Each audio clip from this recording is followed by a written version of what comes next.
Halo, jumpa lagi dengan Pak D, channel YouTube Seman Trading. Di sini kita akan membahas tentang NFT kemarin pada Jumat tanggal 6 Oktober, di mana sebelumnya kita sudah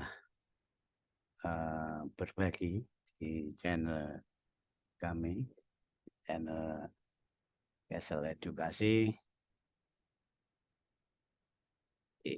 dengan judul DXY menjelang NFT.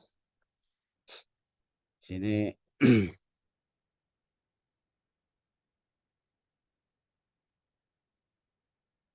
kita share sebelum rilis, ya tepatnya pada siang harinya, di mana market sudah menunjukkan secara teknikal kalau di ini CFA2 kawan-kawan, di mana di sini adalah sebuah transisi level transisi level yang kita dapat dari daily-nya. Jadi ini adalah daily transisi, di mana harga itu break dan membuat higher high. Setelah itu dia konsolidasi masih di level transisi tersebut, dan harga membuat lower low ini, dan ini adalah sebuah broken clean break skala level 2-nya. Nanti kita lihat apakah di HTF-nya juga mengatakan sama, di mana prediksi kami di saat harga itu sudah membuat broken atau membuat low yang low baru, di sini potensi setelah harga membuat low baru, potensi harga kembali untuk koreksi atau retrace dan melanjutkan perjalanan. Itu kalau didukung dari hentakan saat rilis datanya NFT itu sendiri, dimana di sini lepas hasilnya kemarin nanti NFT akan bernilai positif atau negatif terhadap DXY. Setelah itu kita lihat apa yang diciptakan reaksi market, reaksi pasar setelah news itu. Makanya kemarin mungkin teman-teman yang belum paham memahami sebuah news, di sini saya tekankan kalau news itu jangan diibaratkan sebagai sebuah rambu-rambu antara hijau dan merah atau biru dan merah. Ya mungkin kalau di kalender ekonomi lainnya itu mungkin warnanya itu hijau dan merah. Ayo sama-sama kita urai satu persatu dari hasil rilis data non farm payroll-nya, di mana dari NFP itu sendiri itu serentak ada beberapa komponen. Satu, NFP itu sendiri, keduanya unemployment rate, ketiganya ini upah, jadi average hourly earning rata-rata bulan dan rata-rata tahunannya, dan partisipan rate, di mana nilai NFP kemarin itu nilai sebelumnya atau previousnya itu 227, yang mengalami sebuah revisi kembali, lagi-lagi revisi. Yang sebelumnya nilainya itu 187 direvisi menjadi 227, dengan kenaikan yang sangat signifikan kawan-kawan, baik naik setelah direvisi atau harga sebelum direvisi sama saja naiknya sangat signifikan karena masih di atas nilai konsensus. Jadi ini adalah sebuah kenaikan yang luar biasa. Tapi ingat, ada komponen lain di mana unemployment rate-nya juga naik sesuai ekspektasi market, tapi tidak naik di atas nilai sebelumnya atau nilai previousnya. Kenaikan 0,38 itu adalah kenaikan dari 3,7%, terus upah rata-ratanya, average hourly earning-nya, monthly pay monthly-nya itu juga bahkan mengalami penurunan dari nilai konsensusnya dan sama dari nilai sebelumnya. Terus yang upah rata-rata yes by yes-nya tahunannya ini ternyata mengalami sebuah penurunan yang nilai sebelumnya 4,3 dan konsensusnya 4,3, rilis data aktualnya 4,2%, jadi turunnya itu 0,1%. Demikian juga partisipan rate-nya sama tapi di bawah dari forecast. Maka di sini secara kalau kita hanya memperhatikan dari sepihak non payroll-nya itu memang mengalami kenaikan, maka kemarin tidak salah kalau DXY langsung bullish, dan bullishnya DXY sendiri juga karena kebetulan kemarin itu juga akhir pekan di mana reaksi market terhadap data rilis kalender ekonomi itu tergantung apa reaksi pasar setelah rilis berita. Kemarin kita saksikan kalau memang saat berita rilis karena nilai MFI-nya yang luar biasa kenaikan signifikan membuat dolar itu terlontar, dan reaksi market itu, reaksi pasar itu sendiri juga selain melihat data non farm payroll-nya juga melihat datanya data rata-rata upahnya itu ternyata mengalami penurunan ya, dari segi yes by yes-nya. Maka di sini kita sama-sama kita lihat yang tadi ini adalah yang kita bagikan di channel kita. Terus apa yang terjadi di saat news itu rilis. Ini kawan-kawan. Jadi ini setelah kemarin itu data rilis memang betul dari nilai yang NFP yang luar biasa tadi membuat dolar itu terlontar naik yang begitu lumayan. Ini begitu lumayan naik, tapi dikarenakan reaksi market itu tidak memandang sepihak dari nilai NFP-nya, karena juga masih berhubungan dengan inflasi itu sendiri adalah upah rata-rata upahnya, dan ini ditunjukkan adanya sebuah reject yang luar biasa di level transisi daily-nya, dan harga itu disikapi market dengan penurunan saat penutupan market itu sendiri. Di sini berarti menandakan kalau memang betul reaksi pasar itu sangat sensitif melihat dari sudut pandang data rilis kalender ekonominya. Tuh di sini saya jelaskan kalau dari ini tadi adalah sebuah transisi daily, jadi ini daily transisi level yang di break dan membuat high baru, di mana dia setelah membuat high baru dia break level transisi tersebut dan mengalami sebuah kenaikan atau koreksi atau retest kembali di level transisi. Jadi di sini kita berpatokan pada body, kita bukan pada shadow. Jadi selama harga belum body itu belum close di atas level transisi ini, harga itu potensi turunnya masih sangat besar, dan itu terbukti di sini terjadi pulse break begitu bullish saat rilis data, dan reaksi pasarnya mengatakan dari sudut pandang upah rata-ratanya itu mengalami penurunan 0,1%, dan berbalas dengan penurunan juga yang luar biasa. Makanya kemarin kita wanti-wanti hati-hati saat mempunyai posisi atau entry saat news itu sendiri. Ini dari sisi DXY-nya sudah. Terus kemarin juga sama-sama pada Jumat siangnya kita share juga untuk goal. Di sini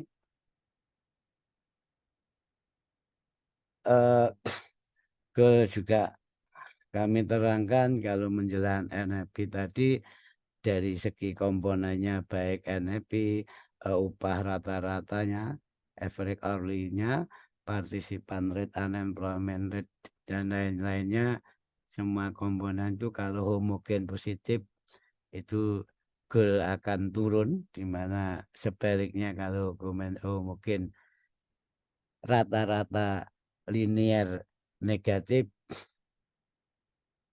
itu goal akan naik. Nah, di sini kita jelaskan dan sudah kita berikan clue di mana secara teknikalnya juga hampir sama di TFA2 di mana ini adalah transisi levelnya, level perpindahan di mana ini bisa dikatakan level persimpangan dan itu diambil sebuah ring di mana adalah sebagai ring sebuah kesepakatan harga yang mengelok harga di saat konsolidasi. Resistennya sekitar ada di 1827 sampai 31, supportnya di 1810 sampai 1815, di mana ini adalah saya mempunyai posisi sell itu jauh-jauh hari sebelum NFP. Kita hanya TP di level 1810 dan 1815. Alhamdulillah kemarin TP. Kita tahu sama-sama juga kita share. Di situ pun juga sudah mengalami sebuah parsial dulu 50% dari total entry karena mengingat akan terjadinya sebuah berita besar. Kita lebih protek menyayangi akun daripada kita hanya tebak-tebakan yang belum pasti. Oke, di sini secara teknikalnya kemarin kita jelaskan dengan tanda panah ini di saat harga itu nanti entah beritanya baik atau positif atau negatif, secara teknikalnya kita berikan clue kalau harga berhasil broken level 1815, kita tunggu retracenya, kita potensi akan ambil sell. Sebaliknya di saat harga itu broken level 1831.79, kita tunggu koreksinya, kita akan ambil buy. Ini juga kita berkorelasi juga dengan apa yang diterjemahkan catnya dari segi DXY. Oke, ayo kita review sama-sama apakah si DXY-nya ini sudah kita evaluasi, sekarang menginjak ke goalnya itu sendiri. Oke, ini kemarin ini kita review sama-sama di saat rilis news, jadi jam habis isya ya kalau Indonesia bagian barat, di mana NFP-nya itu nilai NFP-nya positif, dan ini buah dari nilai positifnya. Harga mengalami spek ke bawah dan menuju ke level TP saya. Dan setelah itu tadi yang saya sampaikan di depan, reaksi pasar setelah upah hariannya itu di bawah ekspektasi bahkan turun 0,1%. Yang bearish tadi berbalas bullish ya ini kawan-kawan. Jadi dari segi kalender ekonominya, dari fundamentalnya, dari segi teknikanya itu sebenarnya hampir sama pemahamannya, apalagi kita bisa mengkombinasikan kedua-duanya itu akan lebih enak. Oke, sekarang apa yang akan kita lakukan minggu depan, di mana untuk kita trading di minggu kedua pada tanggal 9 sampai 13 Oktober, kita kembali lagi ini goalnya sudah, kita kembali ke si market mover DXY itu sendiri. Di sini saya tetap mulai dari daily, oke. Daily itu sendiri juga masih uptrend, dan turunnya ini apakah sebuah koreksi atau awal dari reversal, belum ada yang tahu, karena hanya kalau berparameter hanya dari segi satu sumber berita NHB kemarin, di mana juga kita kategorikan kalau itu masuk kategori NHB kemarin itu no event. Jadi karena tidak mungkin naik dan tidak mungkin turun, maka itu kita kategorikan non event. Masih butuh data penunjang lagi untuk menentukan arah market ke depannya, di mana data penunjangnya pada minggu ini kita lihat sama-sama kawan-kawan. Kita lihat sama-sama apa yang akan menjadi parameter dolar ke depannya.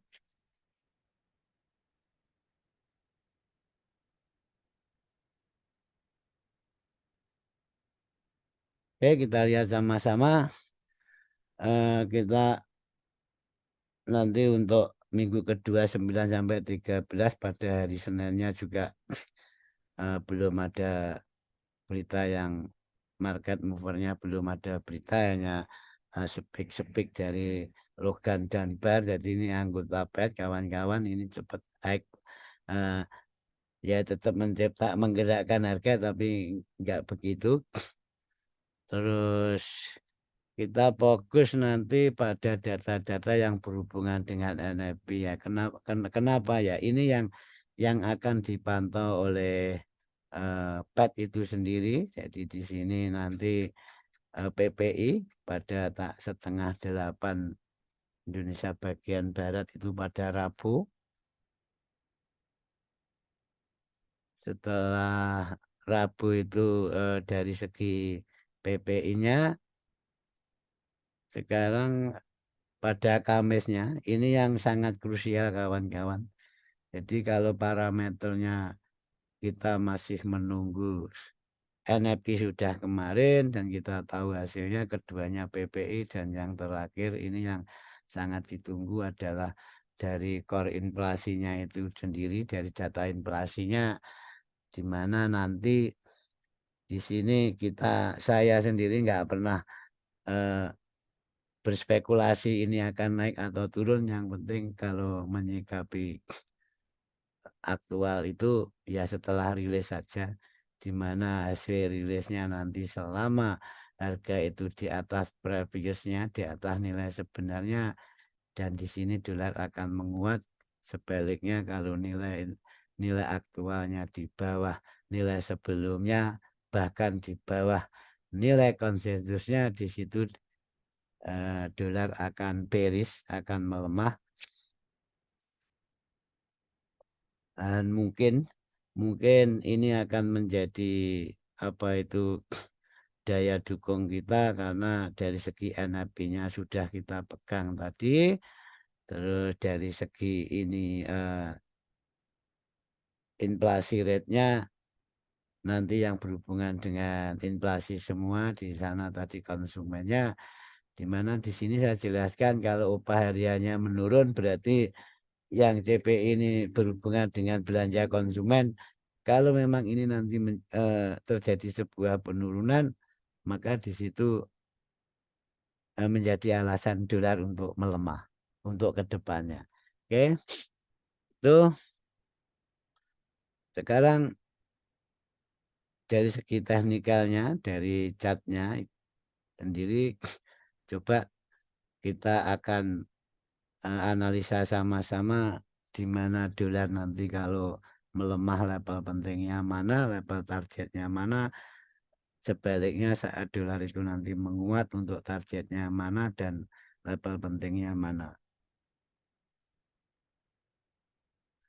Ingat level kita yang kemarin ini masih berlaku kawan-kawan. Jadi level-level ini masih berlaku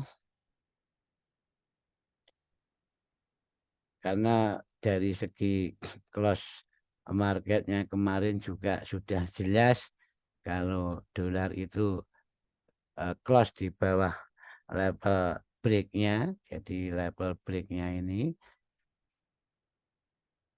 jadi setelah harga itu broken level transisi dan kembali reject kembali dan terjadi sebuah rejeksi besar, bahkan di sini sudah menciptakan low baru dari sini.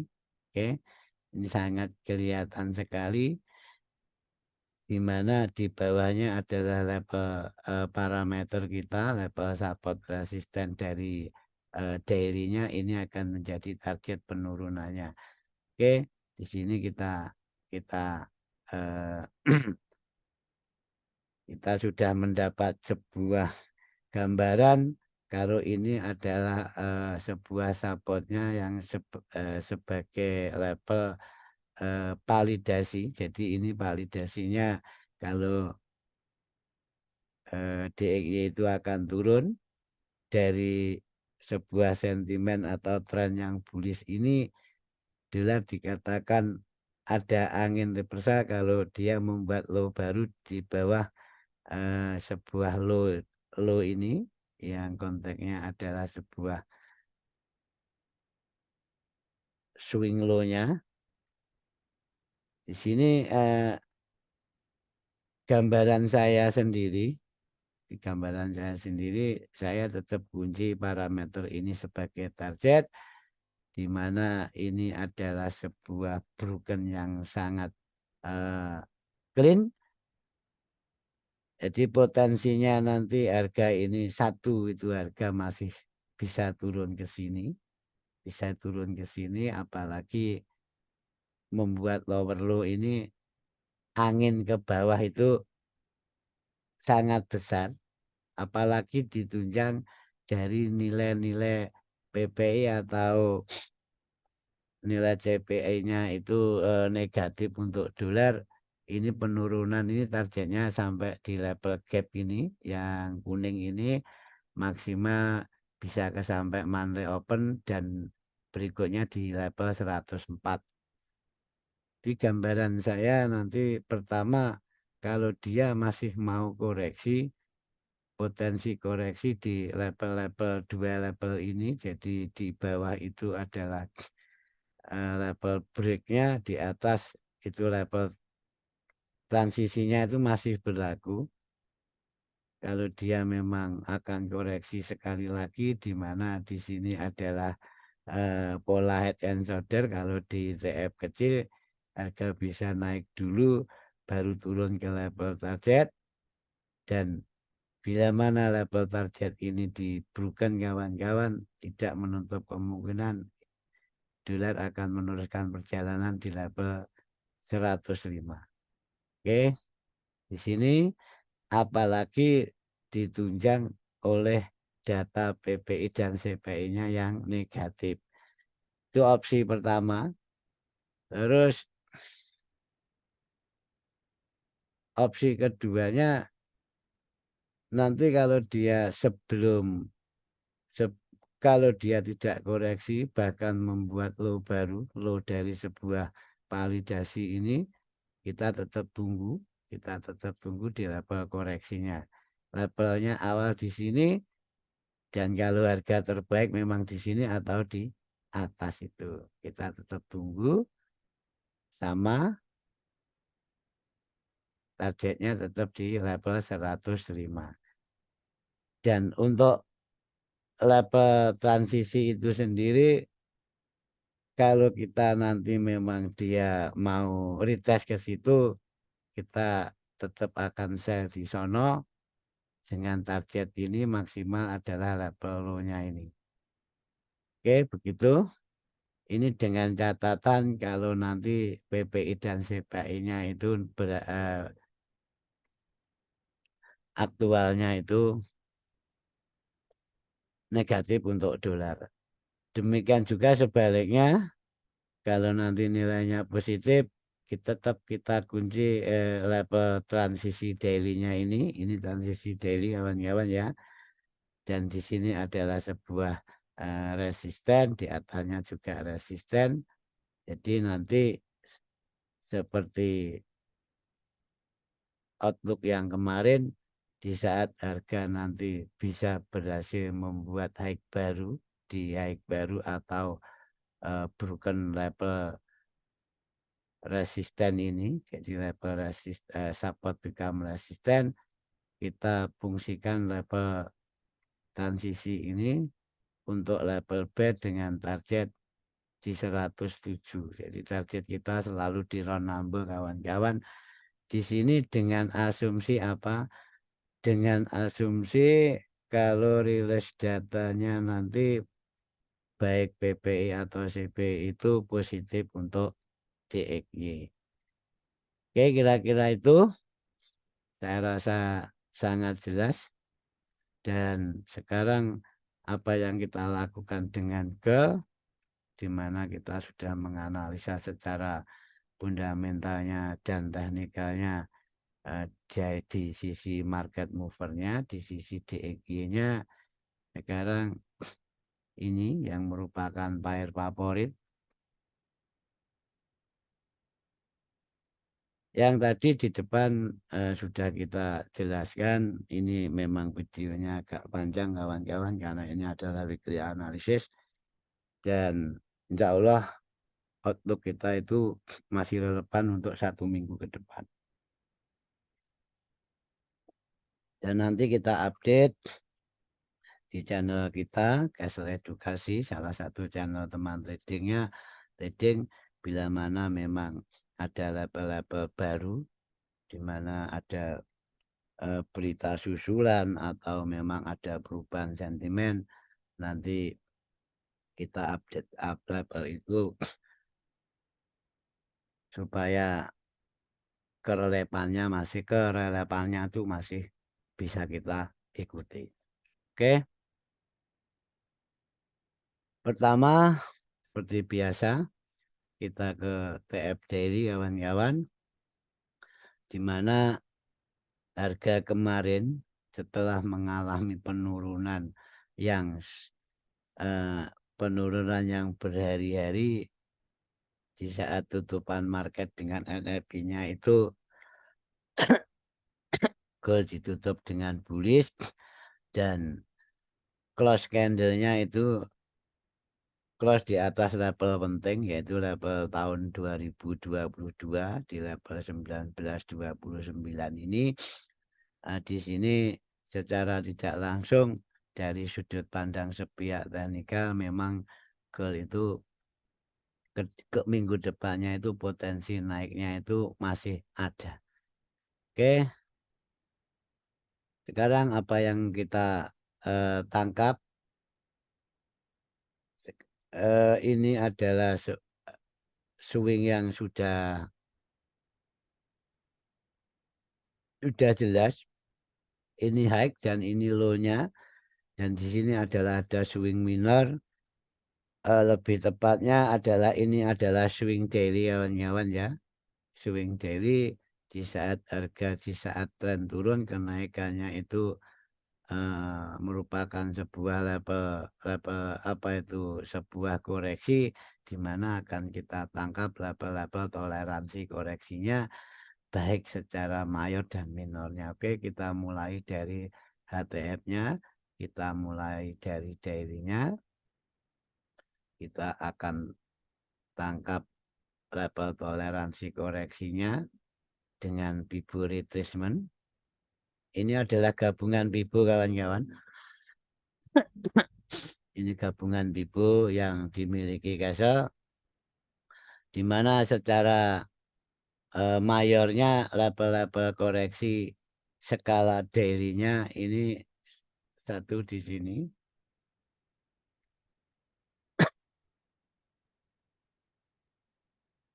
Dan level 50-nya tuh di sekitaran sini. Maaf ini cuacanya panas. Jadi banyak orang yang dehidrasi. Oke, itu secara daily-nya. Sekarang kita ukur koreksinya secara swing minornya. Ini kita ambil 4 ya, supaya kita mempunyai sudut pandang yang lebih luas, di mana secara daily dan secara low time-nya kita tangkap. Di sini coba kita akan menarik sebuah pivot lagi di swing minornya, dan ini kita menemukan level. Ini level kita yang kemarin masih relevan. Selama level itu masih ada di level pivot dan ini ada level balance, adalah sebuah support resisten kuat versi kami. Ini adalah level koreksi skala minornya, skala H4-nya. Oke, sekarang kita sudah dapat gambaran di mana kita menangkap satu level koreksi mayornya dan koreksi minornya. Oke kawan-kawan ya, di yang level maksimal koreksinya nanti di atas sono, dan dua level ini adalah level koreksi minor dan mayornya yang di atas level koreksi mayor. Di mana tadi kita jelaskan kalau memang hasilnya nanti PPI kalau CPI-nya itu negatif, potensi gold itu naik itu besar sekali. Di sini pertama-tama kita monitor tetap level lama kita, di mana level 1827.67 sampai 31.79 ini masih menjadi level penting, dan outlook kita itu sebenarnya masih relevan kawan-kawan. Jadi apa yang kita share kemarin itu masih relevan, di mana nanti kita tandai di sini untuk acuan. Kalau di sini adalah batasan koreksi market minornya, dua-duanya ini minor, dan terakhir ini koreksi mayornya. Dari skala dilihat dari sepiak ringnya ini sangat luar biasa, masih bisa memberikan profit ratusan pip kawan-kawan ya.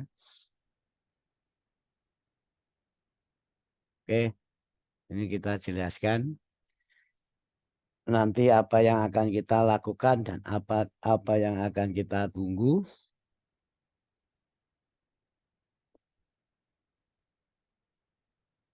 Yes, sekarang kita akan perhatikan level ini kawan-kawan ya, level 27 sampai 31, di mana ini adalah daily close-nya masih di atas level 2022, dan ini merupakan sebuah break yang luar biasa, seperti tipikal sebuah market. Kalau dia sudah membuat egg baru, potensi dia itu koreksi, maka nanti kita tunggu. Kalau memang ini high baru yang diciptakan ngebreak egg ini, kita tunggu tetap di level transisi semula.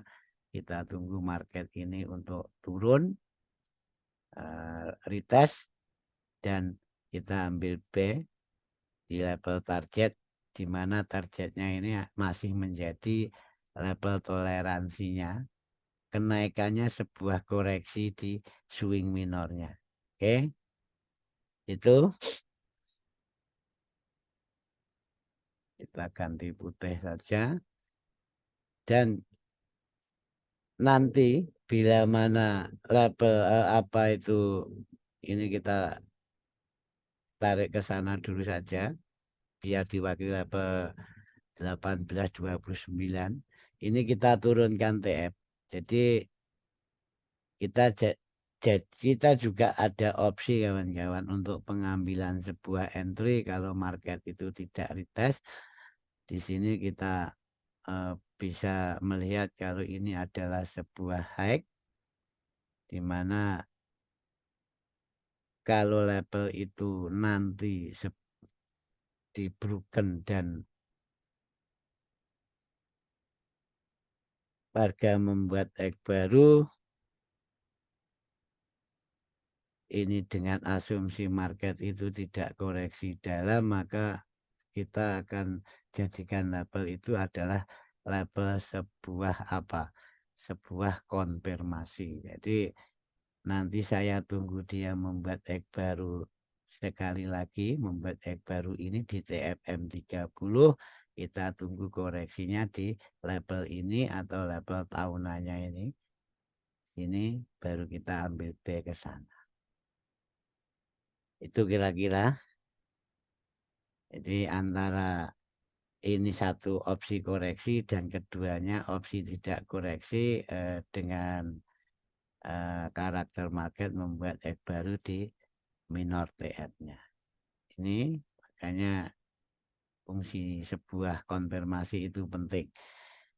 Oke, terus selanjutnya kita akan berbuat apa dengan label itu Pak D ya, karena ini masih label minor. Misalkan kita akan sell di sini juga pastikan konfirmasi. Karena apa? Karena di sini masih menjadi target buyer. Jadi nanti bila mana level 1850 ini dibroken karena ini adalah sebuah resisten kuat, maka potensi harga itu akan ke target selanjutnya. Oke. Terus yang tengah ini khusus yang 85 sampai level 70, di mana di sini ada key level dan level 1860 sebagai level konfirmasinya kawan-kawan. Jadi saya akan mengambil opsi sell menjadi sell pertama itu baru di sini. Di sini saya belum sell. Di sini saya belum sell karena saya lebih melihat ini sebagai target buyer, di mana saya akan ambil sell di level ini dan level 1860 sebagai level konfirmasinya. Di harga itu kalau turun sudah broken level ini, kita tunggu naiknya baru kita sell dengan target ini. Cukup di sini kalau saya di situ. Kenapa kok cukup di situ ya? Karena apa? Di sini di saat level ini adalah level koreksinya minor, kita masih mempunyai koreksi mayor. Kita bisa ambil lagi sell di level 50 ini karena ini key level kawan-kawan. Oke.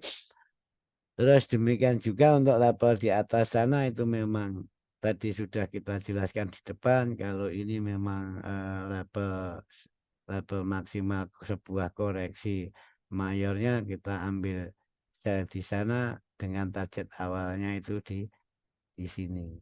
Oke. Demikian juga kalau level ini diberikan tidak penutup kemungkinan harga itu ke level bawahnya. Oke, itu kira-kira untuk opsi kenaikannya.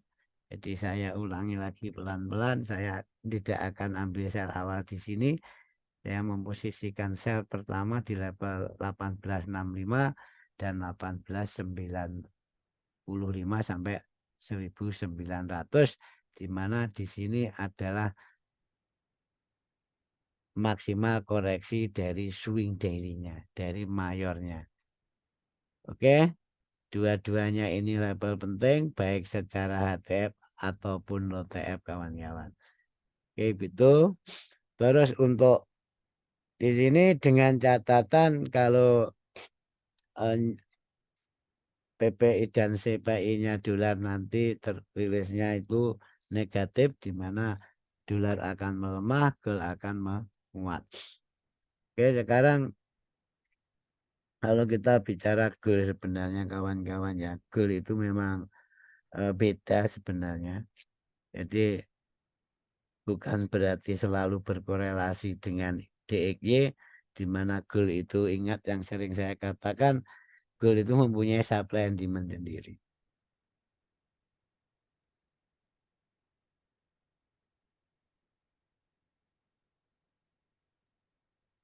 nanti kita bahas lagi aja untuk topik itu di lain kesempatan. Ini hanya sebuah kita hanya memberikan gambaran saja. Suatu saat nanti bisa akan terjadi di saat dolar itu melemah tapi gold tidak menguat juga gold ikut melemah. Alasannya apa? Ya karena memang dari segi diamondnya itu gold itu semakin ke sana semakin tipis. Gold itu tidak memberikan yield seperti surat utang atau obligasi. Di situ nanti kita bahas sama-sama di ruang sharing teman trading. Oke, itu yang dari segi buy-nya sekarang sell-nya sekarang kita dari segi eh, buy-nya gimana Pak D? Oke kawan-kawan kalau kita ngomong B di sini kita tahu persis kalau level ini ya level 1787 adalah sebuah level kuat di mana buy data itu ada order di situ. Nanti kita tunggu ini bukan kita masih akan sell sesuai panah kita ini masih berlaku. Saya akan memposisikan menjadi buyer itu mulai di level ini dengan konfirmasi tentunya. Salah satu parameternya adalah data-data rilis dari dolar itu mengatakan kalau dolar nanti negatif. Jadi kalau nilainya nanti negatif, kita akan tangkap di bawahnya. Demikian juga kalau nilai kebalikannya kita tangkap di atasnya. Jadi di sini lebih simpel kawan-kawan. Kita tunggu saja ini bukan kita masih ambil sell di level transisi dengan target ini. Saat harga ke target kita cari reaksinya. Kalau dia masih mau meneruskan perjalanan, ingat order itu di sini sangat banyak. Di 1800 ini memang order diletakkan. Ini masih bertengger sebagai labelnya buyer. Maka di sini saya akan mencari sebuah konfirmasi. Saya akan buy di sini untuk awalnya. Demikian juga di level bawahnya. Ini adalah sebuah level buyer semua. Ini level buyer semua. Oke. Demikian juga yang terakhir. Ini tinggal style kita. Jadi eh, kalau memang level sebuah target itu di break, harga itu ke level berikutnya. Tinggal style kita. Misalkan kalau level 800 itu di broken 95 juga di broken Pak D. Saya share saja untuk TP di bawahnya boleh. Tidak apa-apa. Itu berarti Anda itu menjalankan plan sesuai dengan apa yang Anda lihat.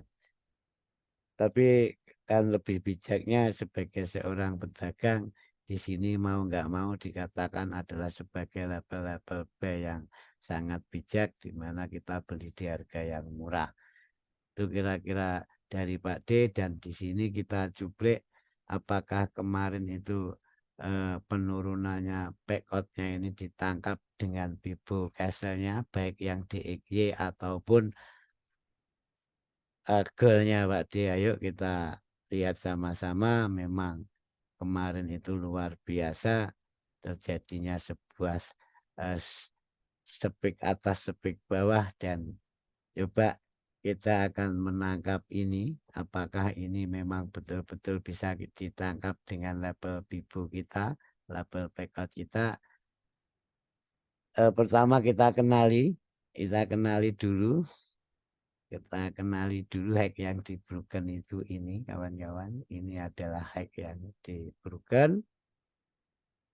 Oke itu hack yang di broken ingat seperti yang sudah kita bahas begitu hack ini di broken dia membuat low harga tidak membuat hack baru malah membuat low baru dan di sini orang semua tahu kalau berharap support ini akan bisa menjadi resisten dan di sini SE di atas ini kena semua.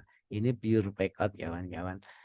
Jadi ini adalah low yang dibuat dan ini hack yang dibuat seperti yang sudah menjadi tutorial yang kita jelaskan. kita tangkap high yang di broken dan low yang broken.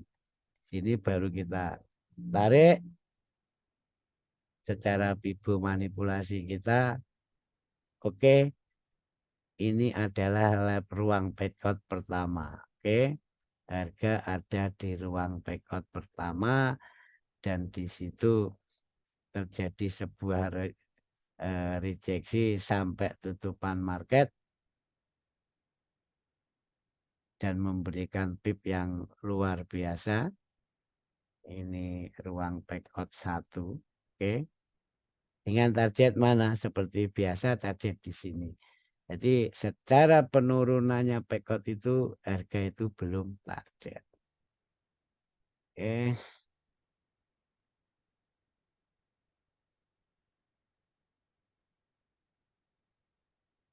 Ini kawan-kawan ya. Ini sekelumit sambil kita mereview supaya tidak lupa sesuatu itu kalau sering diulang itu membuat kita itu paham, membuat kita itu lebih mengerti. Oke, di sini backgroundnya ketangkep. Apakah goalnya juga sama, Pak D? Ayo kita lihat sama-sama. Tadi dari segi analisanya sudah, jadi dari segi tindakan kita sudah. Ini hanya kita akan membahas sebuah backgroundnya ini. Apakah background ini ketangkap? Sekarang kita identifikasi eh, apa yang dilakukan market. Ini high, ini low, ini high, ini low, dan ini broken. Oke, ini high yang di broken. Harga itu malah membuat low, tidak membuat high baru, malah breakout turun. Apakah level breakoutnya ini eh, bisa kita tangkap, Pak D?